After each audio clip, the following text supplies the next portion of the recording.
Hi, everybody. Master Toby Milroy here again, publisher for Martial Arts World News Magazine. And thanks so much for watching Martial Arts Business Innovations. It really does help us out a lot if you click like and subscribe and maybe even hit the bell notification icon on your screen right now. It does help sort of goose the YouTube and the Facebook algorithm and help this video reach more school operators who we might be able to help. So please go ahead and like and subscribe and do all that stuff. Hit the notification bell so that you get notified anytime we post new content. We're really working hard to speak with some of the most successful school operators in the world and bring you some of the biggest innovations in running your martial arts business. So thanks so much. Hit the notification and bell icon and subscribe, and we'll see you next time. Thanks, guys. Welcome to Martial Arts Industry Innovations, presented by Martial Arts World News Magazine.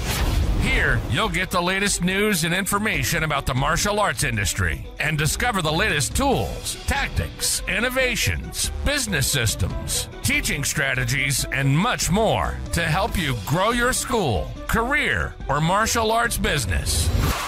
You'll also hear from some of the most successful school owners, innovators, instructors, industry influencers, and thought leaders in the world, sharing proven strategies and solutions to take your martial arts school or business to new heights. Join our mission at Martial Arts World News Magazine to raise the standards of martial arts business professionalism throughout the world.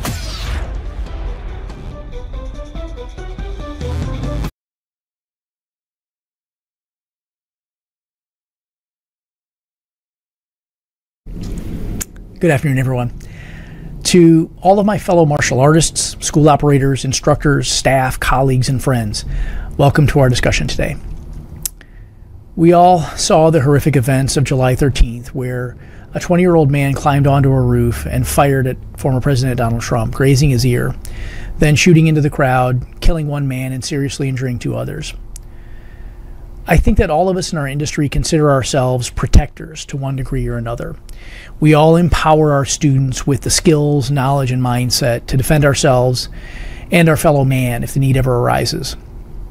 It seems true to me that the people who truly understand the nature and cost of violence, our war fighters, our police, people like us, are the people who desire violence least and want to protect every innocent life from the devastation of these senseless acts. Let me be clear. I believe there is no place for this type of political violence in our society. The current level of political division in our nation, stoked by the media, the social media algorithmic echo chamber, and our political parties, is unhealthy for our society and our republic. In my view, the only way to rise above the mudslinging, adolescent, inflammatory political rhetoric is through thoughtful, honest, clear-eyed dialogue with informed people. So that's what we're doing today. There were heroes that day as well. Corey Competeur, who threw his body in front of his family to protect them. The Secret Service agents who acted with professionalism and bravery, shielding the former president while bullets were flying.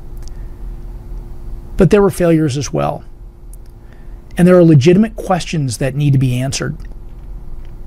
So to help shed some light on this topic, I reached out to our good friend and personal protection expert and longtime industry supporter, Grandmaster Tom Patiri. Many of you know him. Tom will share his insights from his many years in the personal protection space, how he sees the events of that fateful day from his perspective, the mistakes that were made, and perhaps even how to solve them. Thank you for joining us for this important discussion today. Well, welcome everybody. Thanks so much for taking some time out of your day to join us and have this discussion. As I described, I think it's important for thoughtful people to have open dialogues about situations that are sometimes uncomfortable to talk about. Sometimes they're detailed, sometimes they're nuanced, sometimes it doesn't make a 3-second headline, it doesn't work for a 3-second headline. It's a more nuanced conversation. So as I described, I reached out to our good friend and personal protection expert, Tom Patiri, to help shed some light on perhaps some of the successes and maybe some of the failures of what we saw on July 13th. And just as a quick matter of introduction, Tom, if you wouldn't mind, Tom Pateri has been labeled by many as America's foremost expert on personal safety. He's been dubbed America's leading personal safety expert by multifacets of the media. He's dedicated his life to educating people about personal safety, personal well-being, and personal protection. He's the innovator of Training for Life, a safety course for women, Tom's Tips and Tom's Techniques, which are designed for child safety, family safety, and home safety, Nurse Safe, School Safe, Subject Safe for school administrators and teachers, Work Safe for corporate employees, Senior Safe, Sky Safe, Real Safe, and Bar Safe for folks participating in those industries and niches. He's also the inventor of Safe Lock, a door lock mechanism that's very cool. My daughter going to college is going to have 3 of those damn things. He's the founder, and perhaps in our industry most recognizable as the founder of CDT, a crisis de-escalation training. And he's also the founder of State of the Art Security Agency, which is an executive VIP and diplomatic security agency providing close quarters protection, like what we saw the Secret Service doing with the former president during this crisis. Tom's been featured in pretty much any media outlet you can imagine, from A&E to ABC, NBC, Fox, Rachel Ray, Fortune Magazine, Cosmo, Wall Street Journal, you name it, right? So, Tom, I really appreciate you taking time with us. I really appreciate all the contributions you've made to the martial arts industry over the years, and thanks so much for joining us and for your expertise and sharing shedding some light on how we need to discuss these types of topics. So I really appreciate that. Thank you. Thank you for having me. And I just want to say one thing before we start. This is not a bashing podcast. All right. We have to look at this from a couple perspectives. First of all, everyday people are stunned. They don't understand it. The good people, the pros, the people that do this for a living like myself and high-level guys are also stunned because it doesn't go down like this. But there's another element that we all have to pay attention to. The bad that are watching this are now going to pull apart what our protection people do, so there could never be a mishap on any of our watches again, because they're studying the film. And believe me, this film's everywhere. Yeah, no, I 100% agree. And I think, what I said in my statement earlier, there were people that day that acted with heroism. There were people that day that acted with the highest degree of professionalism. You and I both well know tier 1 operators, what they go through, the qualifications, the training, the type of discipline and patriotism, if nothing else, right? To do their job, to stand in front of bullets, right? But I think it's also fair that, we look at what we saw, we look at what seemed to be, video, realistic video evidence and things like this, and say, wait a minute, hey, how did this happen? How did that happen? What's supposed to happen here, right? So if you wouldn't mind, let's start there. Let's start at the beginning. When there's an event like this, a political rally, a concert, the Grammys, right? You did a lot of work with the Grammys a while back, if I'm not mistaken, right? When you have a large gathering of people, the Secret Service and other entities do advanced work, right? A team goes there and surveys the area and they define some things, right? Walk us through the process. What should that look like?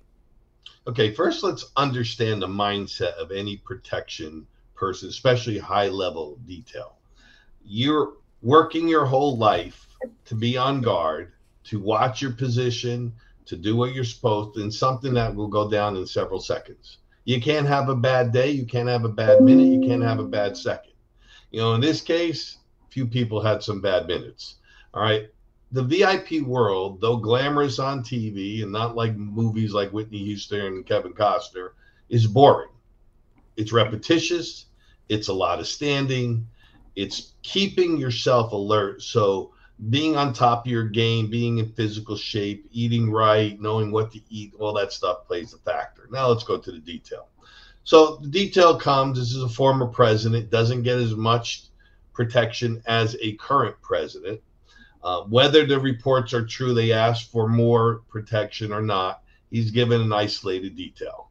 That being said, first thing is preparation. You do your advance work. Okay, so you go in there, you map out how this is going to be, where the agent should be. Maybe you use drones to go and oversee the facility. So you're looking for advantage points and disadvantage points. Disadvantage points is what's going to work against you, that tree line where that one sniper could not get to the shooter on the roof because the tree was in the way.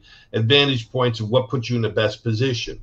The blatant error here is that was direct line of sight. That I don't care what slope, because look, years ago we did a massive concert, and we had to have an overlook perch on everything. So we rented cherry pickers, the same things that you would cut trees with or put Christmas lights on your house, $400.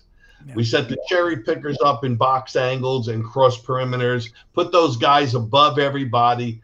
They were the spotters. We didn't have snipers or private security, but that was an easy fix. If you were worried about the person on the roof being in danger, and I can't buy that because that kid got up there, just put a cherry picker next to it and you'll oversee the roof. So the advanced team does what they do. After they map it out, it's communication. This is where it goes bad. Communication is supposed to be an update, taking through everybody involved in the detail. Now, it's enhanced by law enforcement. I always get into things with my friends that are police officers. We're all good guys, and I come from a family of cops, and they're like, I could be a bodyguard. I say, well, then I could be a cop. No, you have to go to school. Well, I went to school too. I said, so it's not the same. You can't expect law enforcement to understand the same principles of protection as a Secret Service unless they've taken some VIP courses. Also, here's the human side. The former president's coming in town. You don't want to see him? I mean, come on. He's going to be within 100 yards. You don't have something in your brain that where you're looking this way, you're going to turn and look. Now, it was stated, and many films are coming forward from camera phones, that people are yelling, hey, he's on the roof, he's on the roof. That being said, there's a lack of communication. It even came out yesterday in the hearing that the communication could have been better. Yeah. Okay, so you have your preparation, your advance, you have your communication, now you have your positioning. Put everybody where they're supposed to be and troubleshoot this thing. I don't know if that was done, because if you did it before anybody entered, and all protection details are there hours and hours and hours before. When we set up the Grammys, the after parties, all that, we were there 2 days ahead running the routes, running the details, looking at our positioning. So if they did that and you stood on stage as you would be the former president, you would be looking at that roof. So again, that position, direct line of sight, was the key to everything. How it was missed, I have no clue. The final thing is when you're there, okay, before people come in, everybody's in their position, you do the walkthrough. You stand up, you look, you have your key people, especially, your eyes on, maybe your spotters for your snipers or some of the advanced guys. Take a good look optical, drone-wise, and say, okay, are we set? And again, it's easy to play Monday morning quarterback. Yeah. But the reason why this needs to be talked about is, as I said in the beginning, anybody that dislikes our country or dislikes our president or dislikes anybody is going to tear apart this video. They're going to watch everything, and they're going to watch the fiasco on the stage, because cover and evacuation is not done that way. And I've been with people that have been from Secret Service who have called me after this and said, Tom, we don't do it like that. We know you don't do it like that, but something went wrong, and we can talk about that a little more later. Yeah. So let's drill into that a little bit. So an advanced team gets there typically 5-6 days ahead of time, right? This is my understanding. My level of experience with this stuff, Tom, obviously is nothing, compared to how many years you've been doing this. I have worked with a fair number of folks who are in similar spaces, but so please, keep me on the rails here. So 5-6 days ahead of time, an advanced team gets there. They're gonna red team this thing, right? They're gonna pretend they're adversaries, and they're gonna find where an adversary might want to go. Right? Yeah, it's called a red cell. Yeah, exactly. So exactly right. So they're going to red team this thing. Now, my understanding is that not only the Secret Service team, but certainly the snipers as well, whoever your counter sniper teams are, whoever Overwatch is going to be, they're going to have like a site plan. The advanced team is going to build out a site survey, and they're going to get like a sector sketch that has this GRG, this grid reference guide, right? And that's like a range, like a range reference guide. So the Overwatch team would know the ranges of all these buildings, where they are, where the vulnerabilities might be. Does this sound right to you? Yeah. Okay. So we'll get to the sniper team, I think, at some point too, but just to sort of set the stage, the advanced team is building a pretty detailed map of what this place looks like, right? There aren't any secrets here, right? Well, there is a secret. Not everybody gets to see that map in case of what happened here, because Sure. there's protective veils. All right. So your level 1 protective veil is your protectee and his place of presentation stage. Level 2 is right off the stage in and around quad perimeter, or sometimes it's a triangle or diamond. Your level 3, 4, 5, and 6 gets into the crowd and past the crowd. With the limited manpower that they use, they can't do it all, Secret Service. So that's why they should be bashed on all this. So they've done, their level 1, their level 2, maybe have some floaters or some jammers in the crowd. But after that, it's going to go past that to law enforcement and groups like that. Right.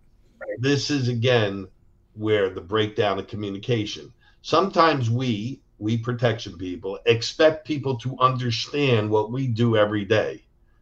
And we sometimes glaze over it. Instead of going through A1, A2, A3, we go ABC. And I believe, and I spoke to an officer, a police officer, that was actually on ground there. He's like, Tom, I was told to stay here and look this way. That was it. He didn't know nothing about how the president's coming in, how the president's going. Because, again, why is it called Secret Service? It's got to keep a secret.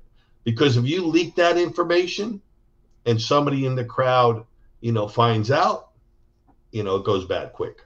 Yeah. You don't want egress. If there's an emergency egress, you don't want to know where that's going to be. You don't want them to know where the car is going to be. You don't want them to know where infill is if somebody has to come in. 100%. So maybe drill into that a little bit more. So this is set up sort of like layers of an onion, right?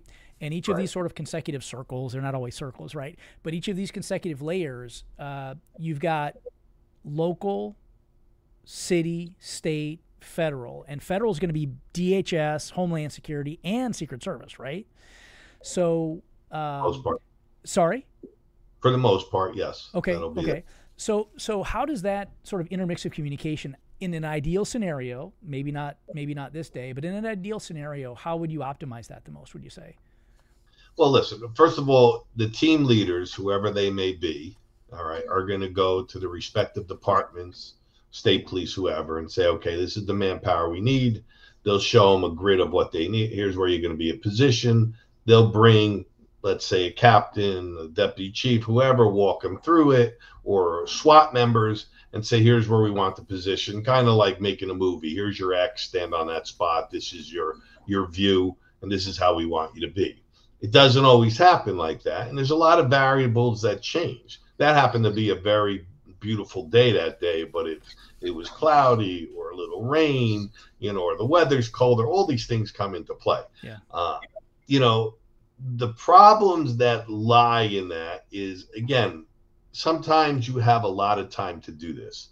If you have a protectee that's going from one place to another, your advanced setup will always be there. You always have your advanced teams way ahead, but there's not much on the run through. There's not much on talking to all the layers of protection, And again, we take for granted, we being protectees, that, okay, police will do what they're told to do, and they do, but they still don't understand the theory of protection.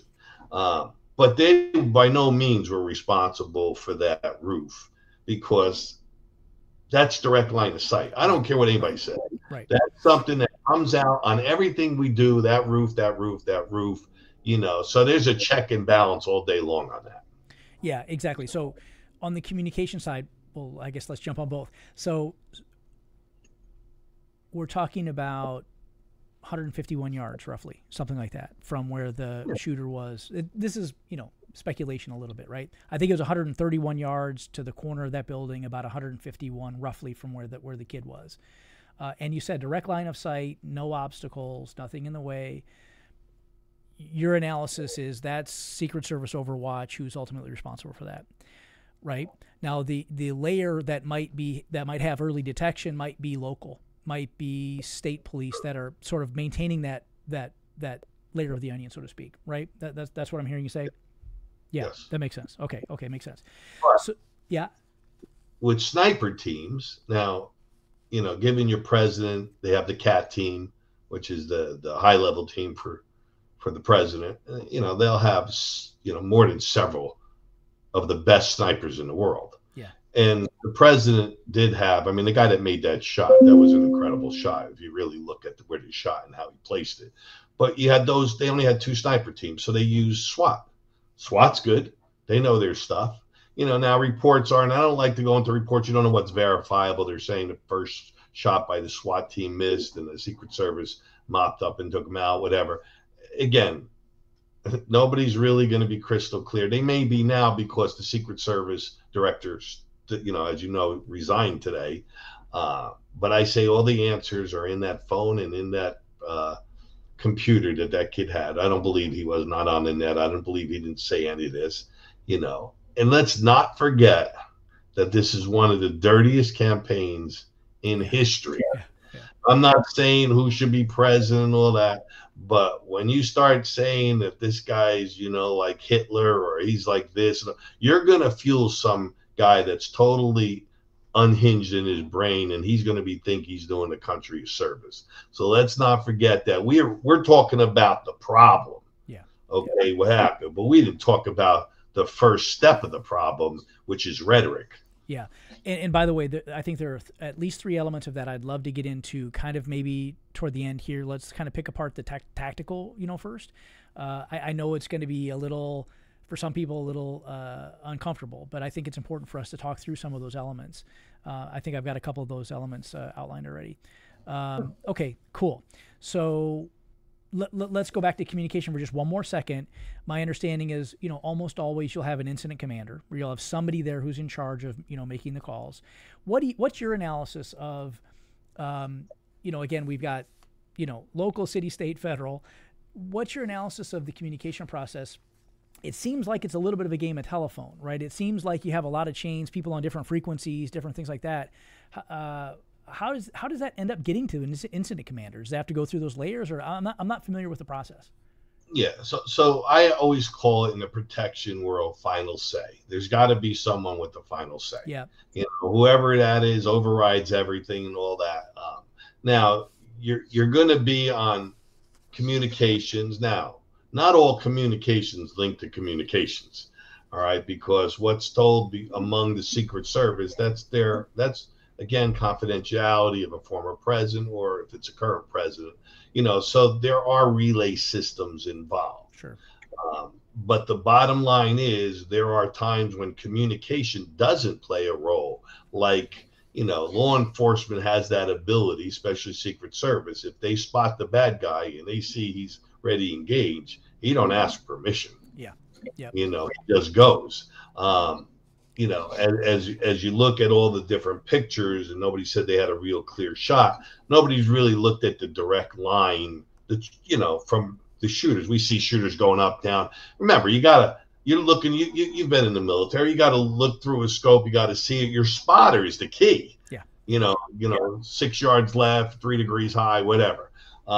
So communication also could be a logistical nightmare.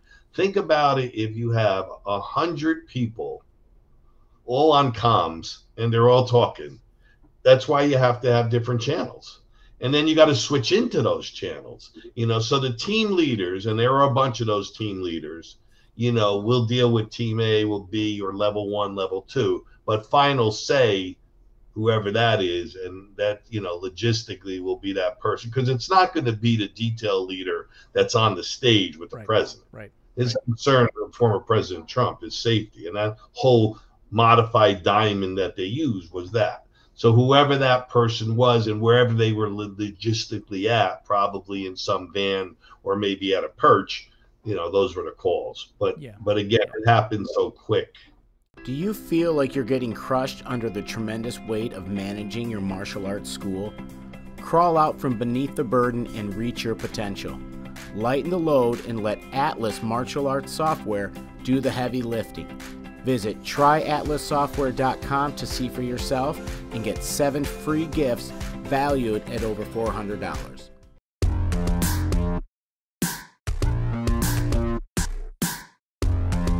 As I started working with Harry and Friends, boy, my complete 180, much better than I could deliver just by myself.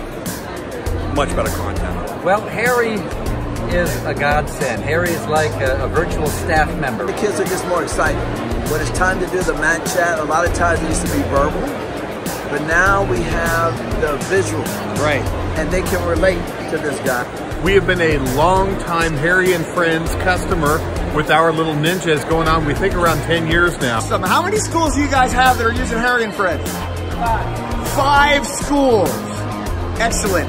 And how do the kids react? How do the parents react? They love it. Harry is a big part of our We Warriors program. Kids love him. They will do things that he says that won't do if we tell them to, and they definitely won't do it if their parents tell them to. Makes the parents a little jealous, but they love him too. Check it out, guys. You got to do Harry and Friends. Okay, everybody. Where is Harry today? Miss Grace at Martial Arts. Check out the latest issue of Martial Arts World News Magazine, the industry trade journal for martial arts school owners and instructors at mawnews.com. And now, back to our show.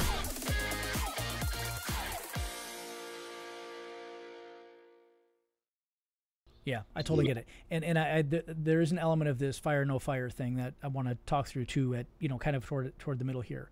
Okay, so do you have any sense that looking objectively at the site and what the site plan probably looked like, do you have any, sense that that roof and perhaps even the water tower to the right weren't already identified as clear, possible threats and had a lot of scrutiny from all parties involved? Well, they were identified as possible places where the bad could enter in. Yeah. The statement made on, through head of Secret Service was that it was pitched and it was dangerous to put an agent there. Okay, so that may give you a temporary answer, but like I went back to the cherry picker, yeah. You come in with a cherry picker automatic, or you put a drone above it. I mean, there's a lot of things you could do, so that's not going to fly. Yeah. The water tower, though, there were eyes on, I believe, that's a whole different shot. Yeah. That's and you're talking about getting up there, getting in position, all this. Remember, this kid got to the back of the roof. There was nobody there. He climbed on to the air conditioner to climb up there. But there was a law enforcement guy that was jacked up that held on to the thing. He saw him. Supposedly, the kid turned to him. He let go because he couldn't get to his weapon. If this is all factual, then he engaged.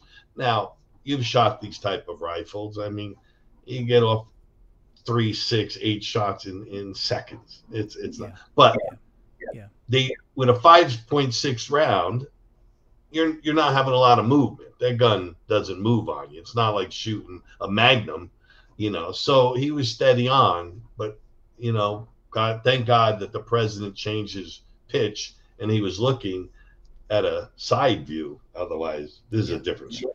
151 yards. My God, I've had my daughter out, and at 150, she's probably 8 out of 10, 9 out of 10, and she doesn't like to shoot.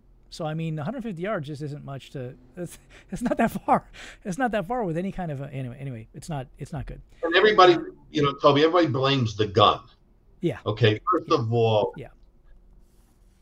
Pennsylvania. Years ago, I had a training camp up there. Why did I take Pennsylvania? Because the gun laws were easier.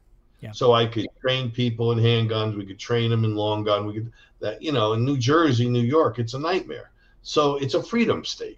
And, and also in being fair to Secret Service, these incidents don't happen every day. Their advanced work, their communication data, the pickouts of knowing who, what, when, and where are very, very good. This is that 1 percentile that could have all gone bad. Yeah. So interesting. So for everybody's information, we've had just lots and lots and lots of questions that people have asked from in the martial arts industry, from outside the martial arts industry, from the personal protection space, from military, from police forces, all sorts of input. And I wanted to really kind of walk through a number of those. I think we already talked a little bit about these layers of protection, this veil of protection. Is it in the executive protection industry, that's something that you talk about a lot. Like you really focus on these layers, this veil of protection.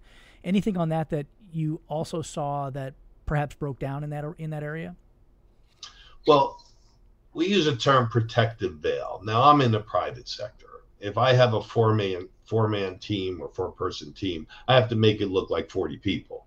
And there's ways to do that the way the eyes focus in. So on receiving lines, on speeches and things like that, it's key positioning. Now also understand certain things that sometimes, a protectee will say, hey, listen, I don't want you in the cameras. Right. Like, I don't want them looking at you guys standing behind me, so they widen the protective veil.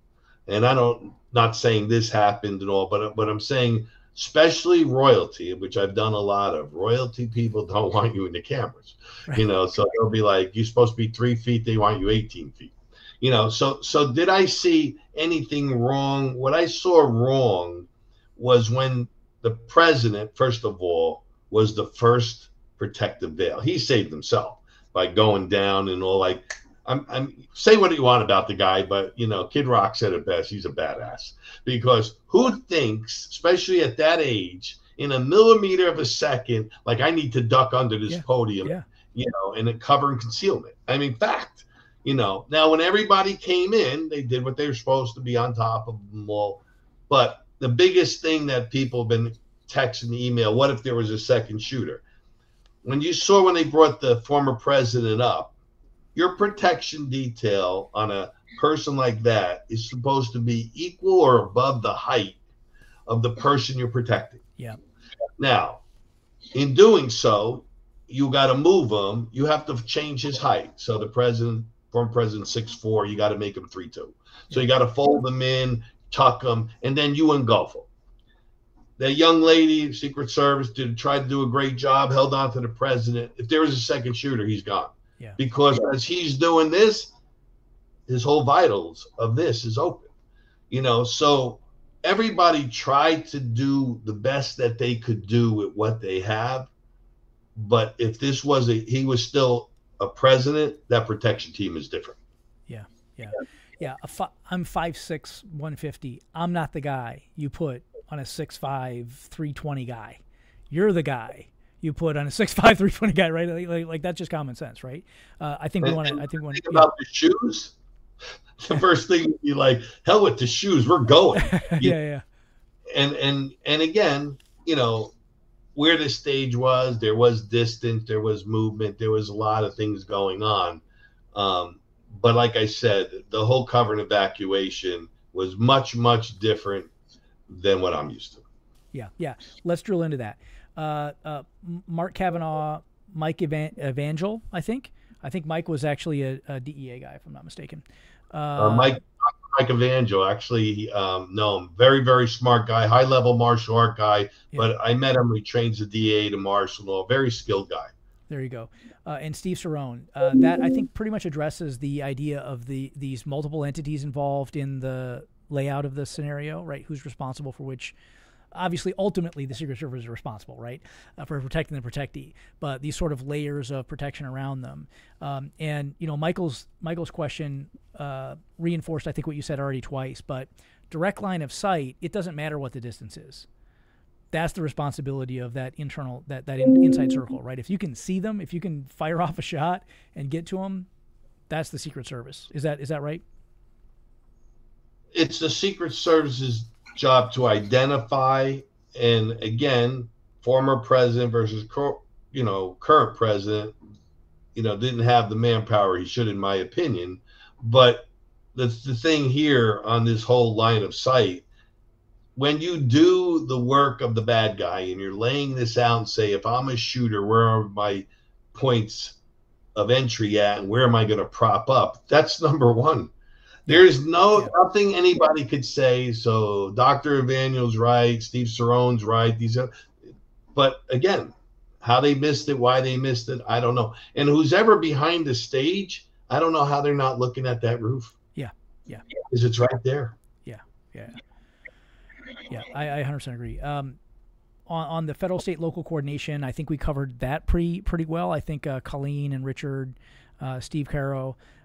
Steve had an interesting. He was interested in the cultivation of the liaison between the teams, but I think you addressed that. The team leaders typically are often embedded with the other team. Is that how do you typically see the liaison between those departments go? Yeah. So again, the advanced team's going to meet with the departments. The leader heads. And again, here's where breakdowns of communication happen. Let's break this very simple. If I tell you, Toby, to do something, and you tell Jim to do something, and Jim tells Mike to do something, and Mike tells Sam to do something, it's not all the same. Yeah. So to get them all in a room, brief them, take them through their positioning. If something changes, now you got to go word of mouth or memo or things like that. That's usually where the breakdown is. So I don't believe this was crystal clear, and I don't know why. And we could keep beating on it, how that roof was missed. I just can't see it. Yeah. I again, my unqualified analysis, I believe that is the core question. The core question is who was responsible for that? I have a couple of interesting questions about that here in a minute too. So let's talk about the response on stage. Right? This is sort of really your area, right? This is really where you live. Lance Farrell, who, by the way, Lance, hi, haven't seen him in like 100 years. Lance is asking, why wasn't the former president immediately taken to the car and evacuated instead of covered, for as long as he was? And then sort of what seemed like it was a delay, getting him off stage. What do you think that was all about? Well, first of all, I want to say hi to Lance. He's a great guy. Great guy. And I know very, very successful. So I'm proud every time I read something or see something about him. Well, first of all, let's take, there's blood. Okay. So before you move in somebody, where's the injury? Yeah. They don't know if he was hit in the head or whatever. So they began, the layers of protection where they actually are all over him, which if you look at it, they did a sensational job. You're not getting a shot through this, but when they're also talking to him, sir, where you hit, are you okay? Can you move? Can you do this? Because if he can't move or he was hurt seriously, he's not moving. Yeah. He's got to stay right there. So there's a point where, everybody's still looking, is there a second shooter? Is the first shooter, dead, all that stuff. They're talking to him. Yep. When he's out of, this shock that somebody just tried to kill me, it's now, all right, we got to move. Now, who's on him? And this is where the protection veil is lacking. As we said before, he's a big guy. I had the pleasure of meeting him twice. He's a big man, and he's a man's man. So you need guys, my size are big. I'm 6'4", 240. So you're going to need guys like me or bigger to move that guy and to keep his vitals out of line of sight. You don't know if there's a sleeper shooter. Because if this was an extremist that wants to give up his life, he would have waited, took the second shot. Because don't tell me, I read these dumb theories on the internet that this kid was put up by a certain group. Absolutely not. Yeah. He was somebody that snapped because of his lifestyle prior, being picked on, all that stuff, and wanted to become famous. How do you become famous? You kill somebody famous. Yeah. It's not very sophisticated. So also, by the way, there have been scenarios in the past that we've seen where the actual target is the evac route, right? Where you get somebody to take a pot shot, so to speak. If they get lucky, they get lucky. But the real shooter is looking at egress, right? They see where the car likely will be, and that's really, that's sort of the area. So I think what you're saying is that it's not so much of an egregious event at all that they kept him on stage for that long. They kept him covered deliberately. That doesn't seem like a gap to you. It's the moving him, the lack of protection moving him was the bigger gap in your view. Sound right? Yeah, first you got to remember, these guys got to understand the wound, because it's a head wound. Yeah. I mean, So they're evaluating all that, and then they got to make an immediate call, But again, the teams tried to do the best they can with what they had, but the positioning was wrong. The person on front of the stage, should have been that big guy that was in the front, and the secondary guy that was in the back. And this is not male versus female. This is sometimes bigger is better. In this case, he's a big guy. So, that covers, I think, really all the questions that we got. Jim Johnson, TJ Downs, Mark Welsh, Master Kim, Janet Crimson, Brett Kasser, all asked questions about that area. What happened on stage? What happened with that team on the stage? Let's talk a little bit about counter snipers, then we'll loop back to personnel in a minute here too. Let's talk about the counter sniper team a little bit more. In your analysis, in the ideal world, where do you find the distinction between when someone does or doesn't need permission to fire? Well, look, I'm in the private sector, and the odds of us using snipers, the only time we use people with high-powered rifles are on private resorts or private property. And again, nobody's sitting on the roof, with a telescope, spotting, with a spot scope, I should say, and a high-profile, rifle. That's not my thing. I'm close quarter. But a good friend of mine was former Secret Service, and I spoke to him yesterday. He said the shot that the Secret Service guy made was incredible because of the pitch of the roof. You saw the weapon, you saw the optics of the scope. You didn't really see him. So in his brain, he said, okay, he's got to be here. And he shot him one time fatally, The other things that come in, the spotters couldn't see because of trees, things like that. Again, I'm not a sniper, so I won't go into those worlds. I just go into, again, if you had all these problems, a cherry picker, prop it up, make it a sniper's perch. You're looking down at everybody. You're great. So it's not a hard fix, and it's not expensive. Yeah, this is not this was not a difficult problem to try to solve ahead of time. Yeah, I 100% agree. Brian Stanton had questions about that. Robert Hammond. I think his premise may have been a little off. He thought that they didn't see him at all, and I think really the problem was, from what I think we're hearing, is that it wasn't that they didn't see him. It's that what they could see. The story goes so far. They're not so sure that they realized it was a threat yet, right? So if somebody's head's peeking up over the peak of a roof, is that a threat or not yet? So I guess if you were to play devil's advocate, just for a point of discussion, well, actually, let's back up a little bit. There are a few questions that were submitted, Tom, that I think tread a little close to political sensitivities, but I think we should ferret through and find the baby in the bathwater, right? I think there's some elements in here that, there's some truth. There's always truth in jest, right? Carol Rogers asked this: do you believe that there was political pressure put on the director of the Secret Service by both sides, one side or the other, or both? To step down? I don't know the answer. I think I don't know what she means actually. I think she's referring to stepping down today, because I saw it in my email box. So again, this is the worst, and we said it before, of two distinct groups throwing mud at each other. It's like two kids in a school ground. I'm not saying which side is right. Both have truth, both have fiction. Yeah. But when you start labeling people on either side, you bring out the extremist mindset. Yeah. With what happened today, I do believe, and this is my personal opinion, that if you kept this person, who I don't really believe should have been the pick, there are so many great Secret Service people that have retired that would be incredible as the head of Secret Service. But sometimes, whether it be a political move or whatever, they choose another route.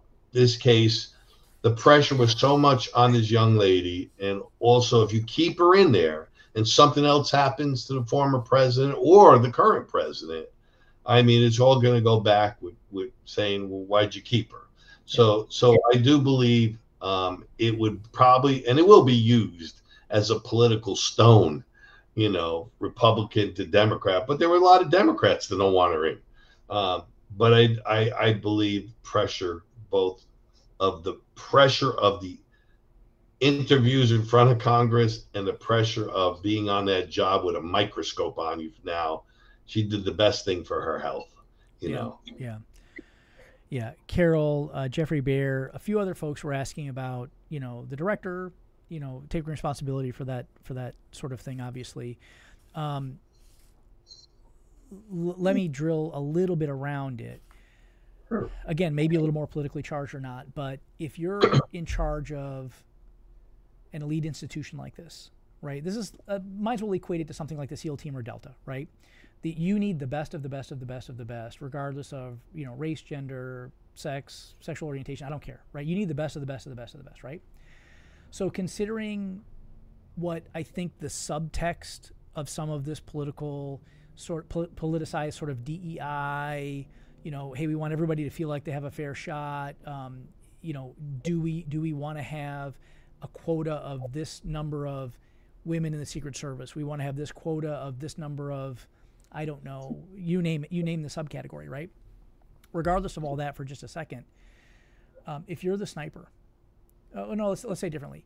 So if what type of pressure do you think that puts a shooter under, a sniper under, if you're sort of living in this politically charged environment and you just see a head peek over a perch?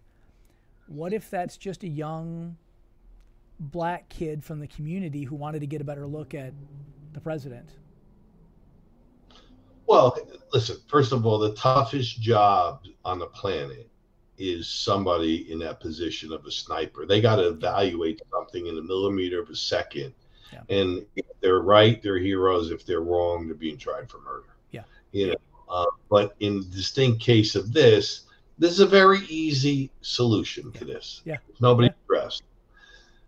Take that building, mark it as the X. No one's allowed or near the perimeter or on the interior building. Surround it here, okay? So you have a triangle or perimeter of law enforcement. Done deal. You don't have to be on the roof because you can't get to the back. And that's the first thing that's in protection is you never care always about the front. You always look at the back because the back is where they come from.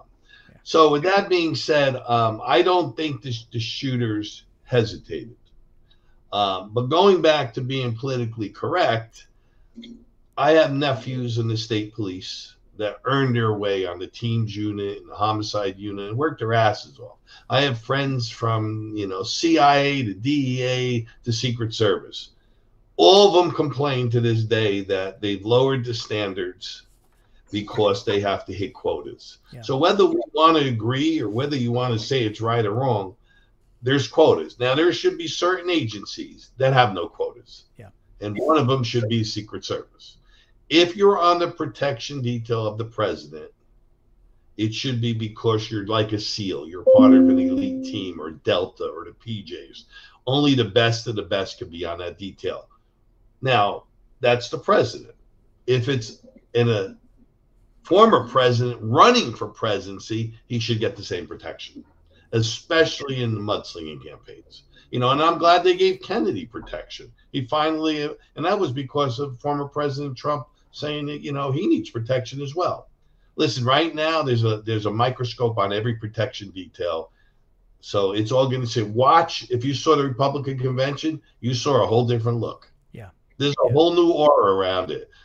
Secret Service is back with a vengeance. There are two kinds of people in the world, the learned and the learner. The learned are done learning and cannot see any more to gain. The learner continues to learn and grows exponentially. Martial Arts Business Institute is a place where learners come to grow. Hey son, let's do something different this weekend. How about we take in a museum? Yeah, that sounds good. We could learn about the samurai. Yeah! Or how about the Hawaiian Luo warriors? Ooh, the mighty sumo! Hey, how about the Martial Arts History Museum? That way we can learn about them all. Yeah, that sounds great.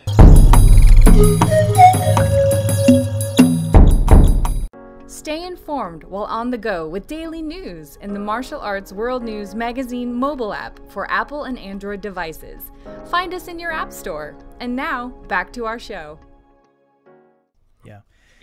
Yeah, I think, that I think covers a fair number of the questions on the similar category. Questions, I think that, I think you addressed it in a better manner than some of the questions maybe stated it. Do you believe that women should be allowed in the Secret Service? Do you believe that whatever? I as you said, I don't think it makes any difference. I know some fierce ladies that would be a great fit for that role. I'll give you an example. One, I've had the proudness of training a lot of people in my international training commission classes, bodyguards. Joe Louis, the great Joe Louis, former, passed away. He came to my course. But one of the badass women was Kathy Long. Oh my God. Oh. Kathy Long came in. She worked with us. Forget how great she was in the ring and what she did for martial arts. I wouldn't doubt twice if you put her in the right position at the right time that she would execute. Yeah. All right. So it's not a woman-man thing here. Yeah. It's a height thing here. Yeah. If I'm going to be over you, I got to be equal or above you.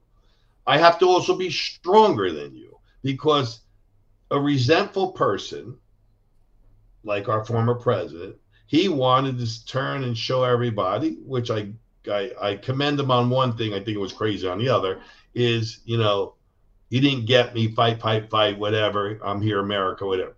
But you needed 4 big people to say, no, boom, fold them, cover, get out. So it's not a man or woman thing. Yep. That covers the last couple of questions I had on that area was, why didn't they fold him up? And essentially, I remember a scenario a while back where, it's a long story. I'm going to skip all the story, but the quote was, well, your feet might hit the ground once or twice on the way to the car, right? Like in a real threat scenario, you're likely not walking to the car. The likelihood is you're going to the car whether you want to be there or not. That means you have to be able to pick this guy up, right? You got to be able to take this guy where he needs to go. Without saying the name, but I worked for a certain celebrity, very vocal in his opinion. And we done with a concert, somebody chases through the crowd. We covered and evacuated me and another guy named Todd Parisi, who was a former law enforcement guy. He was airborne. Like, we folded him and carried him like a package into the limo. Yeah. But he was soaking wet. I don't know, 130 pounds, right. 5 foot. Right. So you're absolutely right. You're not doing that with the former president. Yeah. You also have to look at another thing. Now, what if your president was not of good health, or much older? You have to form an instant protective barrier on and near him, around him, and all the way through, almost making like a tunnel of protection. Yeah. Because you're not going to be able to move somebody like that. Yeah. And I'm not taking shots at anybody. I'm just saying, it's different on who and what you're dealing with. Now, if you have a woman president, that changes the variable, because they're built differently. So you have to watch where you're grabbing, moving, things like that. So I want people to understand that Secret Service really has their hands full. Yeah. They're getting a bad rap. Yes, mistakes were made, but it wasn't made by all the agents. So don't work on it. Yeah, 100% agrees. Some people did amazing work. And unfortunately, they're going to be overshadowed by all this, crap. Some of it's realistic. What would you say? I have a different perspective. I'm interested to hear yours. Sure. There's a little bit of virality in the video of the shorter lady at the car having a hard time getting her sidearm back in the holster. What's your analysis of that? Well, listen, I've gone through many shooting schools, and I'm also a shooting instructor. There are certain mechanics that you teach, and one of them that we do at our school is we put a blindfold on you, right? And the blindfold allows you to index your weapon, gauge it, punch it out, and put it back. So you're doing this 100 to 200, 300 times. Yeah. You never look, flip up your thing, and all that. So now that could be a couple things. Yeah. It could be like I said it before, you wait your whole life for something to go wrong.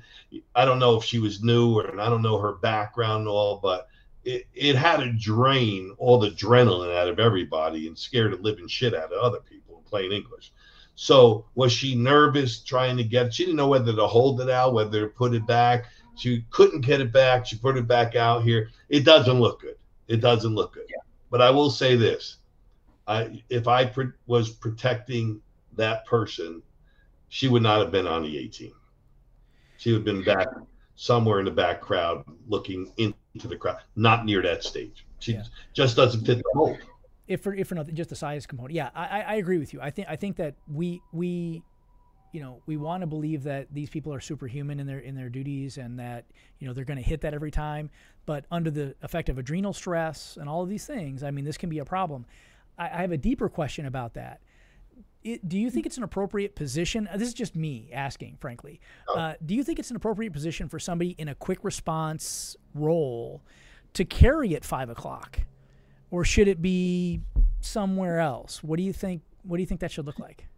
Yeah, so again, that could come out to, what's procedure, what's agency procedure and all. A lot of times, because depending on where the communications are or they don't want it brandished, they may carry back, also on the draw. I carry my gun sometimes, at 5 o'clock because on the movement, when you're moving somebody, you could get to your weapon. Yeah. Other times I carry it at the 3 or 4 o'clock position because I want people to know the weapon's there. Right. So again, I don't know if that's their thing. I just know that whether nerves played a part and all, it wasn't habitual.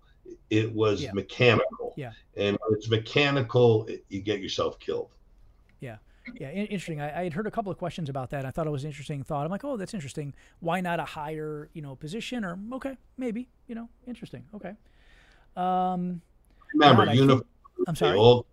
Uniformity. They all, when you're trained as a team and you take the best in the world, or even training a great martial art school, you train your black belts, you train in uniformity. Yeah. If that's the way they're trained, that's the way they carry. So. Yeah, makes sense. Yeah, I had spoken to a couple of folks, a gentleman who was on the Delta team for a long time and a gentleman who was on the SEAL team for a while. And they both had problems with it, but they said the same thing that you said.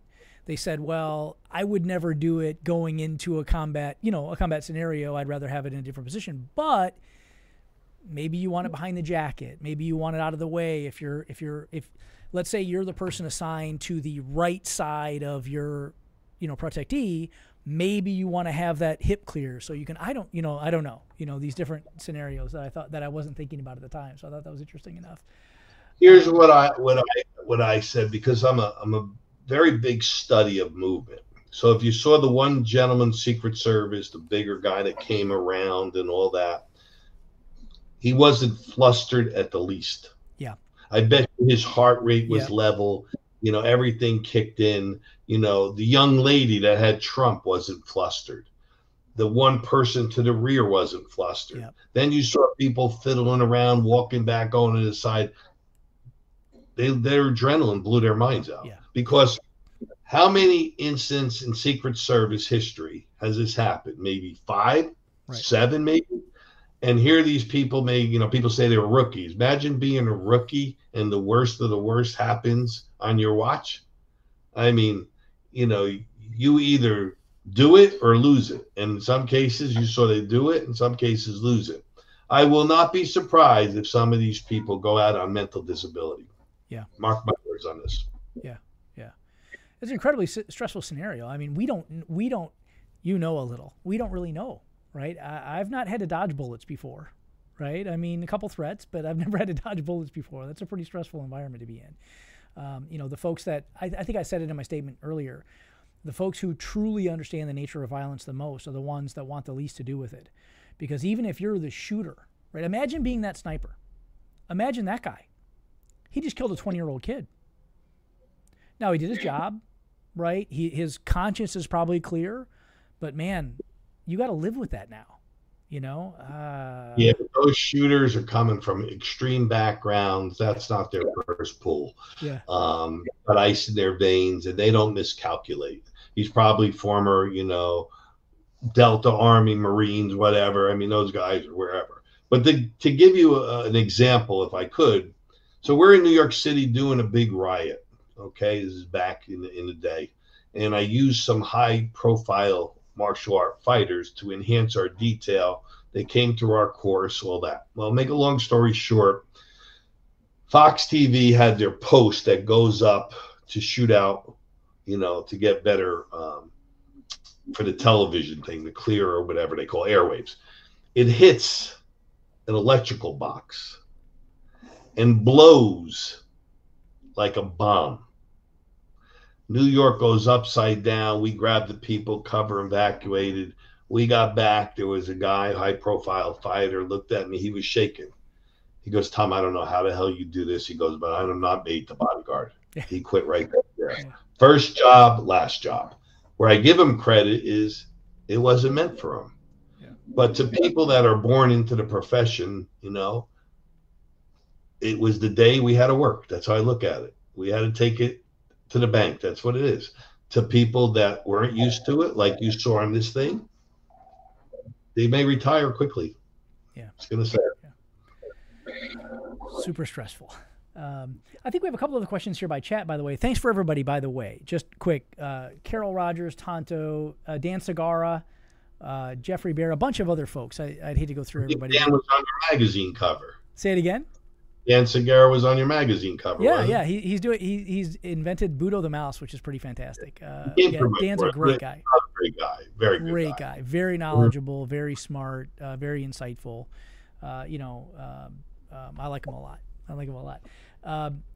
I'd like to ask one of these questions, which is, so people ask me about some people in our world of martial arts that made these dumbass statements of like, oh, they missed, or maybe they'll get a second chance. Yeah. They ask me what I did. I go, it's very simple. I unfriended them. Yeah. I don't care who you want as president, but what if that's your father, your grandfather, your brother?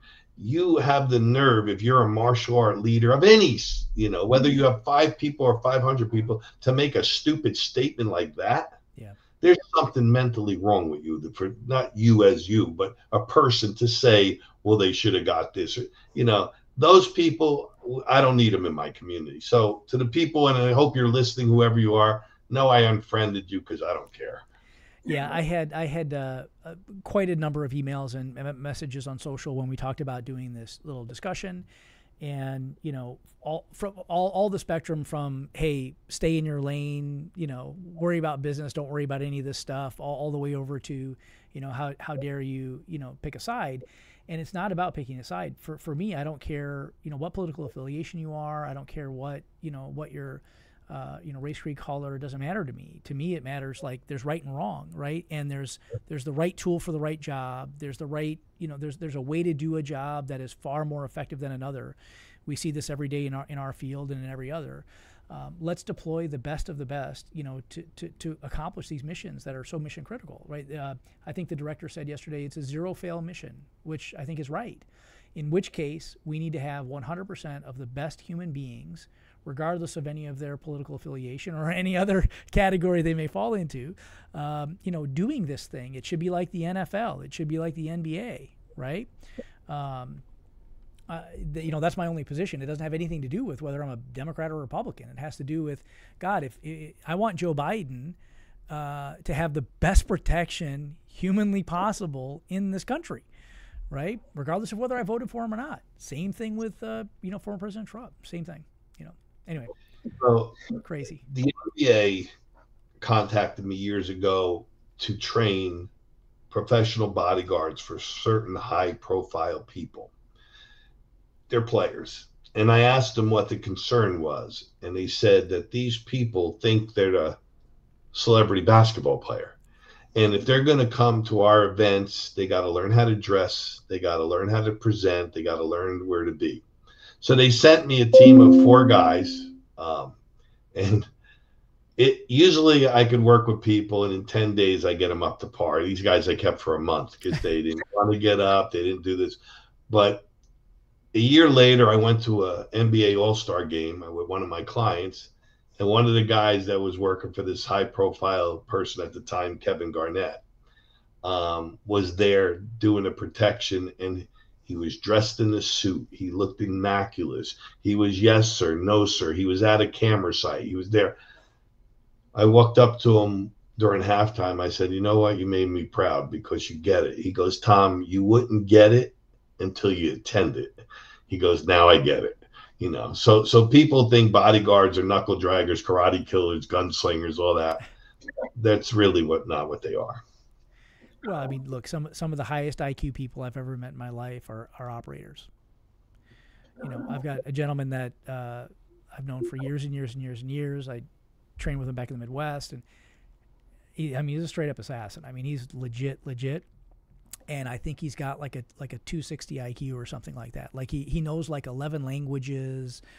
He's the guy that, you know, they put him on the plane and he's got to know Farsi by the time he lands in Afghanistan. You know what I mean? Like this kind of guy, right? I mean, some of these cats are super, super, super bright. So I don't think that's an accurate diagnosis. Tom, anything else that we should address? There's some questions about should they put perhaps these speakers behind bulletproof glass, some other elements like that, maybe some other riot shields. Dan was wondering why maybe the responders didn't pop out there with riot shields after bullets started flying. You know, any thoughts about augmented devices? In different things that I've known about, because we have protected high-level people after they leave, whether it be the government or whatever. So there are options for that. There are options, you know, you could create a whole podium that's bulletproof and all that. But if you're trying to get across to the people and you're the principal and you want to say, I'm one of you, you don't want to show fear. Now, what I saw today, an interview with former President Trump, is they asked him, did you know there was a threat? Because they were alerted to the threat. And he said, no. He said, if I'd known, I would have delayed 15, 20, 30 minutes. If they would have delayed that talk 5, 7, 8 minutes, they would have saw that kid instantly.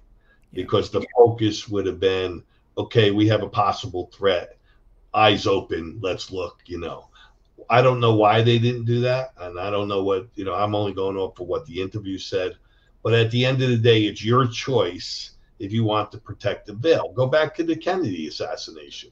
They asked him if he wanted to protect the bubble because there was a threat on him. And he said no. He wanted to wave and be more personal with people. The threat ended up being real. So.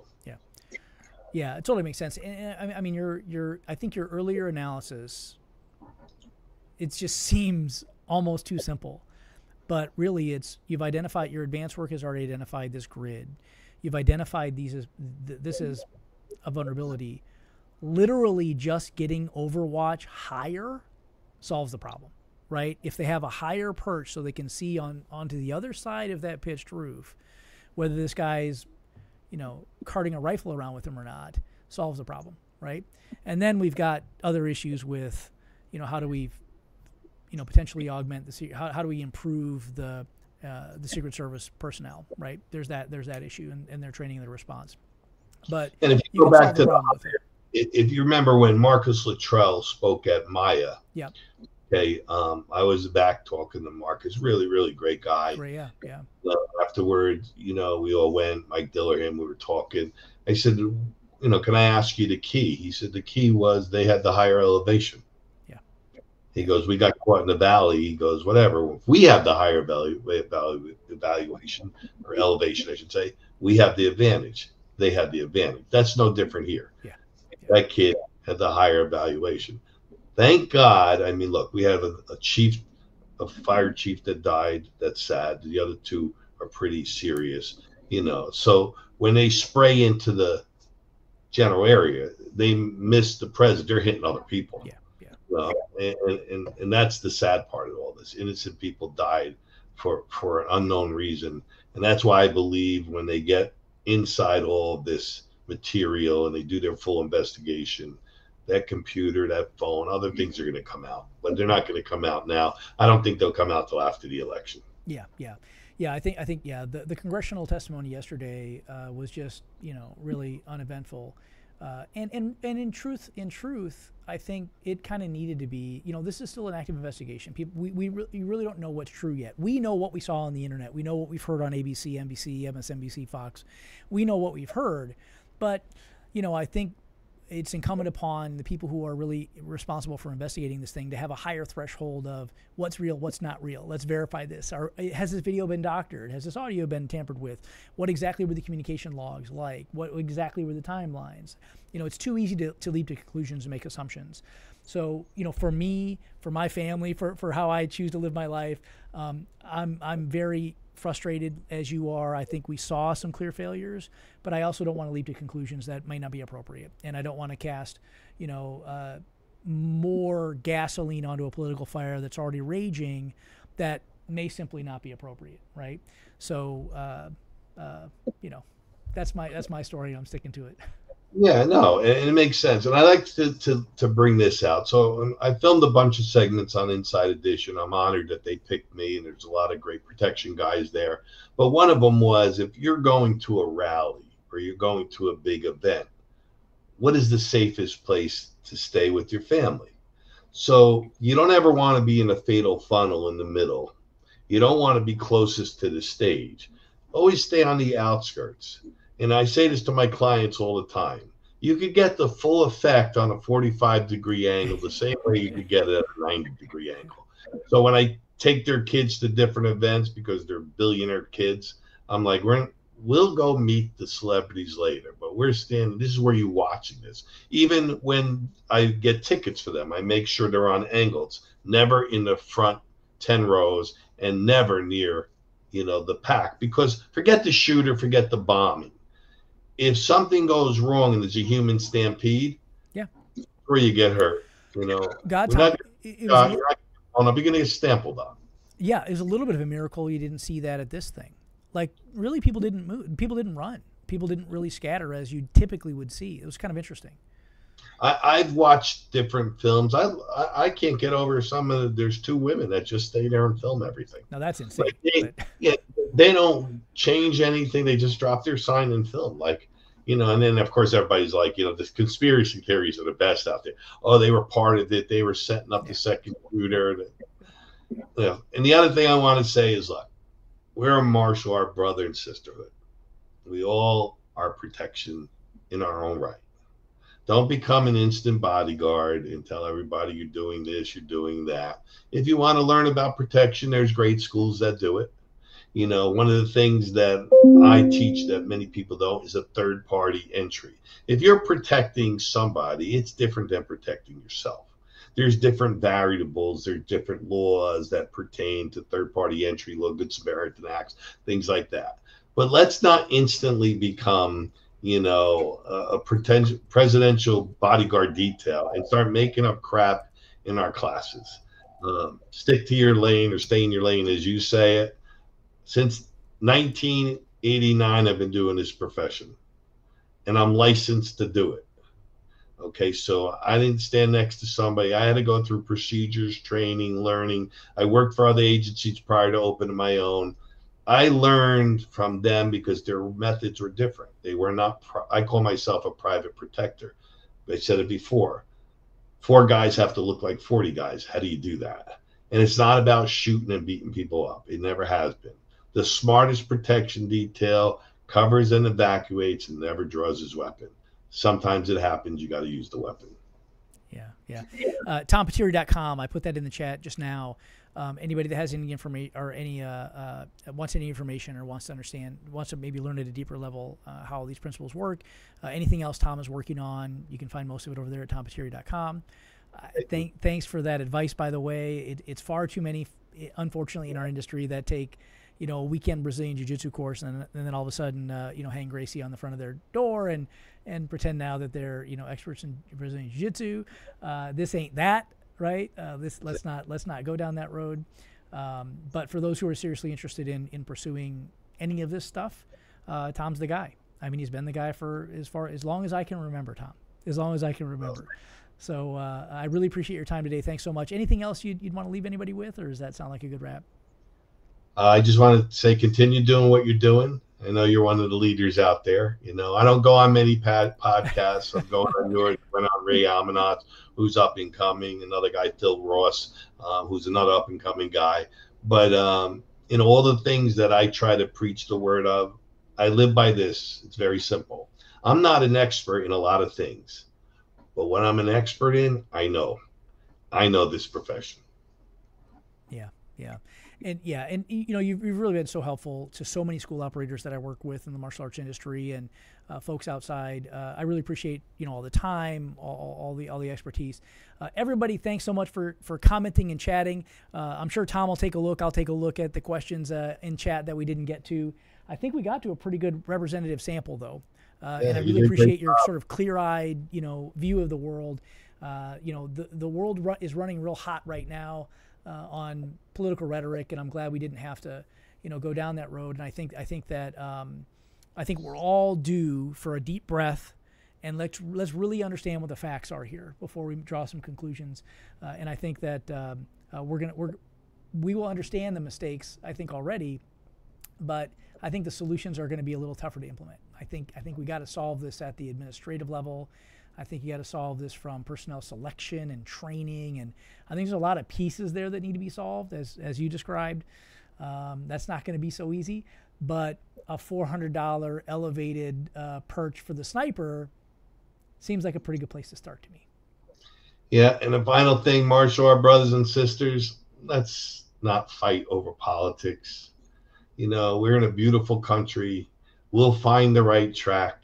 You know, the U.S. has its struggles, but let's not make enemies over it. And again, thank you very much. Give my best to Grandmaster Kim. Thank you, sir. Appreciate the time. Thanks, everybody, for watching. Really appreciate it. We'll speak more next time.